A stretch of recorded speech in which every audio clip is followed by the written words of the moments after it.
बिलासपुर जिला में सीपत के साहू समाज मचखंडा केंद्र के द्वारा कर्मा भवन में 9 वर्ष मिलन समारोह आयोजित करे गई, जेमा समाज के वरिष्ठ लोगन मन ला साल और श्रीफल देके सम्मानित करे गई। समारोह के शुरुआत भक्त माता कर्मा के पूजा आरती के पश्चात हुई। कार्यक्रम में समाज के युवक युवती मन के शिक्षा दीक्षा ला बढ़ावा देहे बर जोर दी। मुख्य अतिथि के रूप में उपस्थित जिला साहू संघ बिलासपुर के अध्यक्ष डॉक्टर तिलक राम साहू और विशिष्ट अतिथि के रूप में महामंत्री पप्पू साहू हर नवा बछर के शुभकामना देवत हुए समाज के लोगन मन ला सामाजिक समरसता बनाए बर कहिस। ये मौका में समाज के अध्यक्ष विनोद साहू, कोषाध्यक्ष ओमकार साहू, महामंत्री राम खिलावन साहू सहित जम्मू पदाधिकारी मन मौजूद रहे।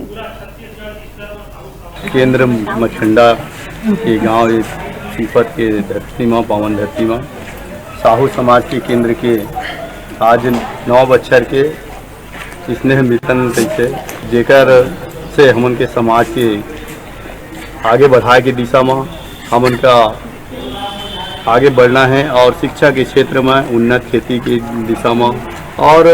व्यापार की दिशा में आगे बढ़ना है। ऐसे करके हमन के आपसी यहाँ पे बातचीत हुई से समाज केंद्र मचखंडा के पदाधिकारी मन के द्वारा साहू समाज के ये भवन में 9 वर्ष मिलन के कार्यक्रम रही से जेमा कार्यक्रम मुख्य रूप से आयोजित करने वाला हमारे केंद्र के केंद्राध्यक्ष विनोद साहू, कोषाध्यक्ष श्री ओंकार साहू, श्री राम खिलावन साहू जी सचिव इवन के द्वारा और पूरा पदाधिकारी मन के द्वारा किए गए हैं। और यहाँ हमारे समाज ऐसे समाज है जो सब समाज के मान सम्मान करते